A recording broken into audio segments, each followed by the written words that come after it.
5, quem encontrou, diga amém.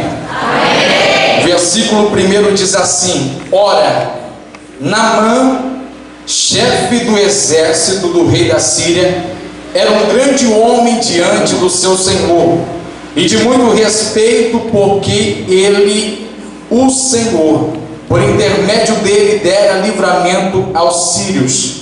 Era este homem valente, porém era leproso. Agora vá para o versículo de número 10.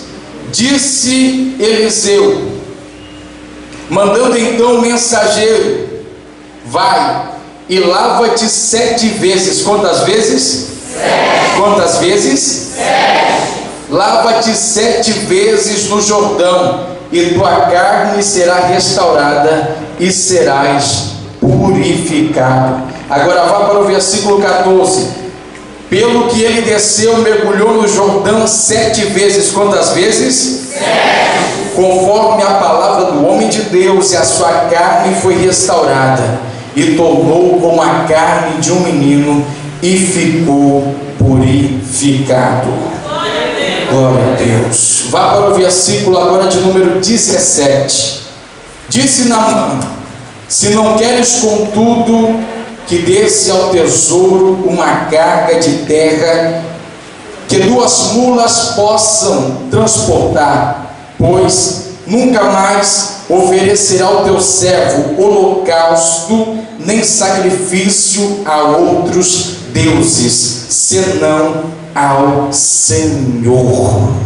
Lucas, capítulo de número 19, versículo de número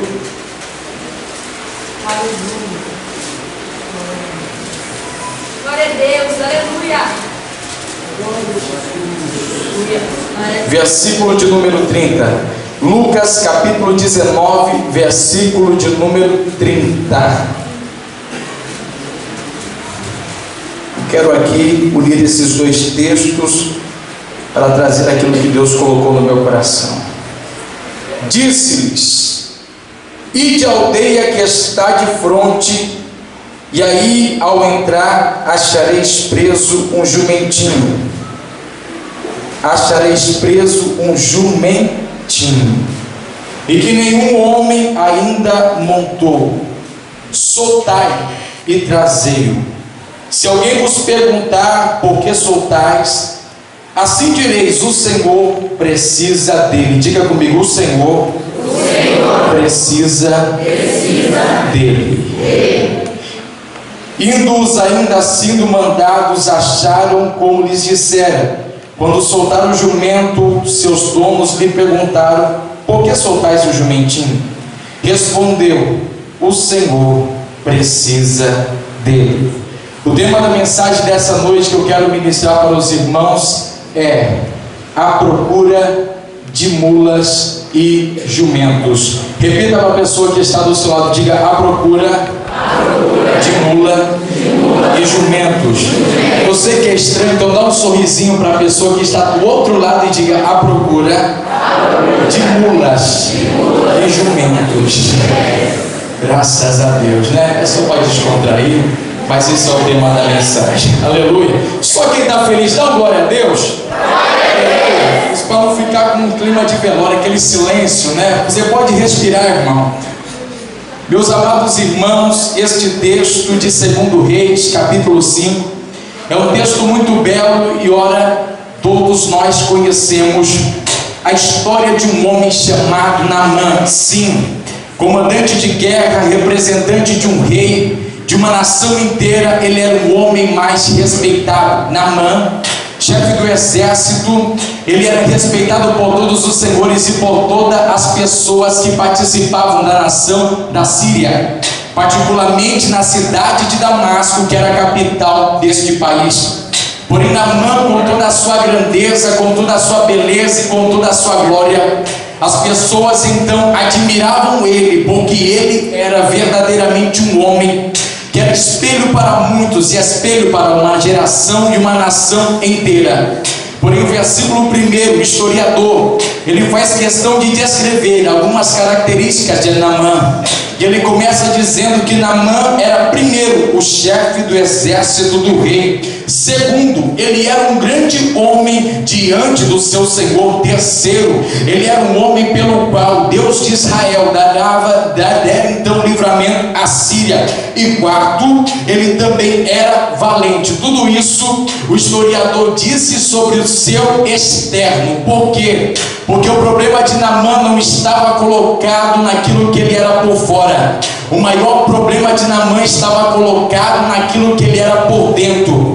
E na maioria das vezes os nossos problemas não são externamente, mas o problema de Naamã era internamente. O versículo continua dizendo: ele era valente, ele era um homem pelo qual o Senhor dera livramento, ele era um homem muito importante. Mas no versículo 1 existe um porém. A Bíblia diz que porém ele era leproso. Porém ele era leproso. E verdadeiramente na vida de muitos existem alguns poréns. Porém ele é leproso, porém ele faz isso, porém ele faz aquilo. Por quê? Porque o seu problema não está colocado pelo que ele era por fora. Porque por fora nós podemos esconder algumas coisas. Por fora nós podemos então disfarçar muitas coisas em nossa vida, mas internamente existe um porém.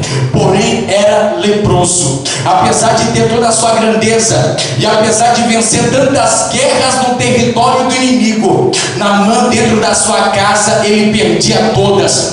Porque os historiadores dizem que para tampar então a sua lepra, ele utilizava 200 metros de faixa. E quando ele saía de sua casa, ele começava, enrolava-se então essas faixas que estavam debaixo de sua vestimenta. E quando ele chegava em casa, ele tirava as suas faixas, e a sua mulher, junto com a sua serva, deveriam então lavar esse mau cheiro, esse odor, esse pus que era representando como a lepra. E a lepra dentro da Bíblia Sagrada, ela representa o pecado. Por quê? Porque a lepra é uma doença agora mais atual, se chama hanseníase.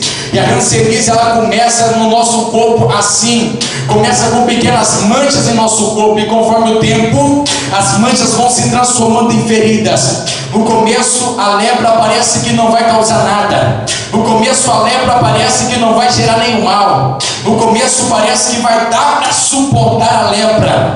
Mas essas mesmas manchas vão se tornando em feridas. E daqui a pouco essas feridas vai se cair do dedo, vai se cair no nariz, vai se cair do pedaço da orelha. E daqui a pouco você está com o corpo em decomposição. Então assim também é o pecado. O pecado não começa na nossa vida grande, não. O pecado ele começa pequenininho, ele começa devagarzinho. O pecado ele não entra quebrando tudo. O pecado ele entra silencioso. É um beijozinho, mas é só uma olhadinha. Vai ser só uma ficadinha, mas vai ser só um golezinho. Vai ser só um abraçozinho. E é com esses inhos e hinos que você vai cavando a sua sepultura espiritual. Mas eu vim aqui no nome de Jesus te trazer uma informação como ministro do Senhor, dizendo que nesta noite a tua lepra vai ter que sair. Dizendo que nessa noite, se existe algo que está escondido e oculto, Deus vai limpar você. Porque o seu pastor não tem poder para limpar, eu também não tenho. Mas existe um Deus que é criador dos céus e da terra, está presente nesta reunião. E se você acredita que ele veio, levante a mão para o céu e dá um brado de glória a Deus e aleluia. Olhe para a pessoa que está do seu lado e diga: ele veio hoje. Diga, ele está presente hoje. Aleluia. Fala para ele: se você acredita, faz barulho comigo aqui. Se você acredita, dá um brado de glória a Deus para Jesus. Se você acredita, espanta Satanás, porque nessa noite já está assinado a sentença da sua derrota. Perdeu, e você vai sair mais que vencedor. Aleluia. O problema dele era maior internamente do que externamente.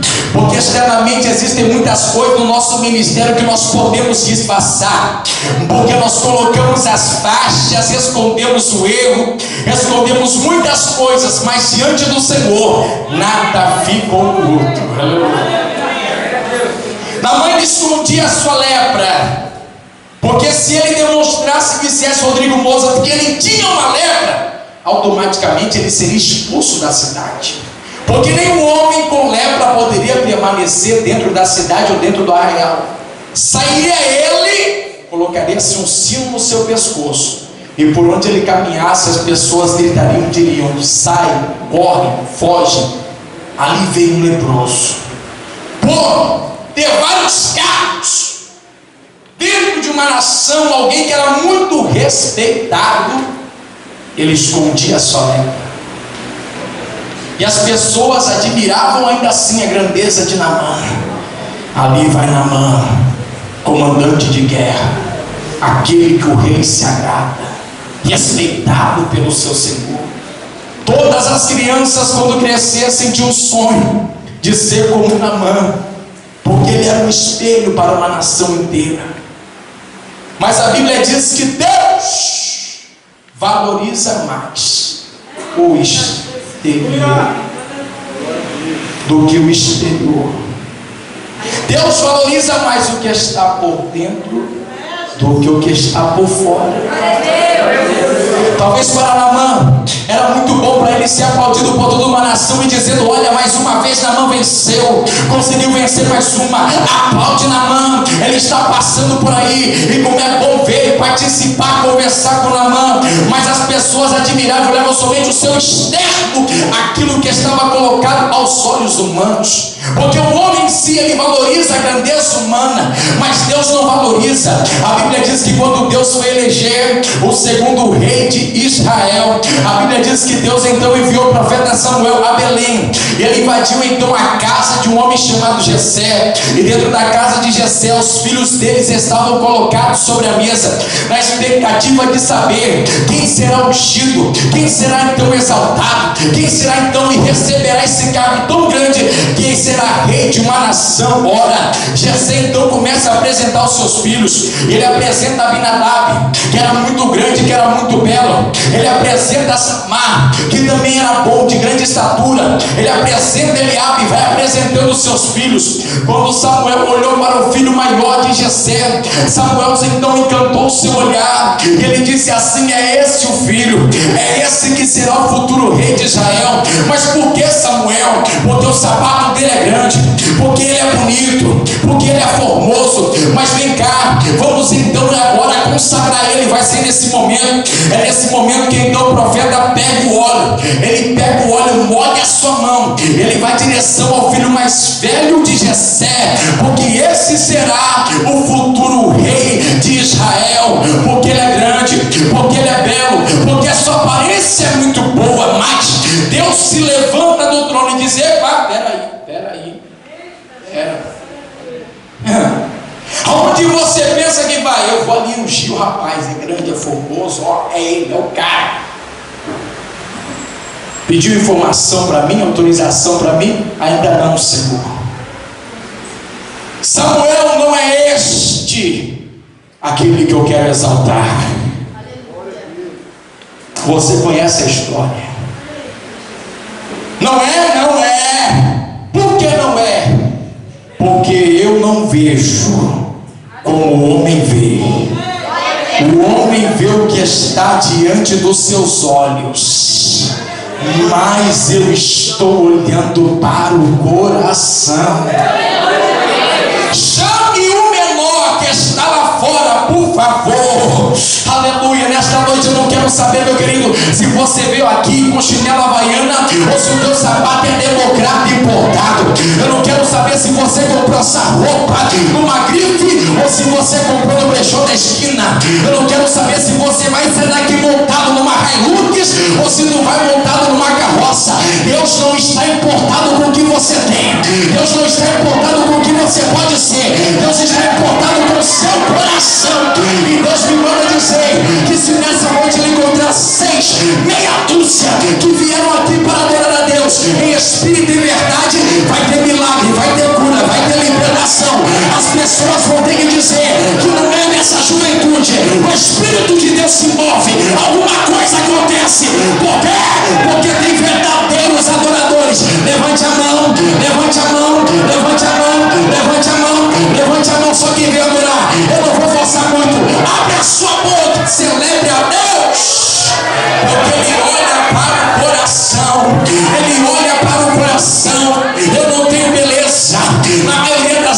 vezes as pessoas que cantam bem, que pregam bem, também não tem beleza. Olha o Nando Viana, Jesus do céu, mas ele canta tão bem, tem tanta unção. Oh meu Deus, é assim que Deus faz, porque Ele não está interessado com o coração, Ele está olhando para, Ele não está interessado com o externo, Ele está olhando para o coração. E Deus, se Ele encontrar nessa noite 6, meia dúzia que vieram aqui para adorar em espírito e verdade, que não estão preocupados, né, moças, em borrar maquiagem, mas estão preocupados aqui em bendizer a Jesus. Vai ter milagre sim, vai ter cura sim, vai ter liberação sim. Vem pra cá, chama o menor, chama ele. La minha stemina la sua. Chama o menor, chama lá. Oh, aleluia. Meu Deus, chame Davi. A Bíblia diz que chamaram Davi e Deus lhe exaltou, porque Deus está preocupado com o coração. Para todos Davi poderia ser menor, para todos Davi poderia ser aquele que não teria nenhum potencial na sua vida. Talvez todos da casa poderiam dar certo, mas Davi não daria certo. Mas Deus, Ele enxerga em mim, e Deus enxerga em você o que nunca ninguém enxergou. Deus, Ele é o maior descobridor de novos talentos. Ele desenterra tesouros escondidos. Pegue na mão desse crente que está do seu lado hoje aqui, chacoalhe a mão dele até ele gritar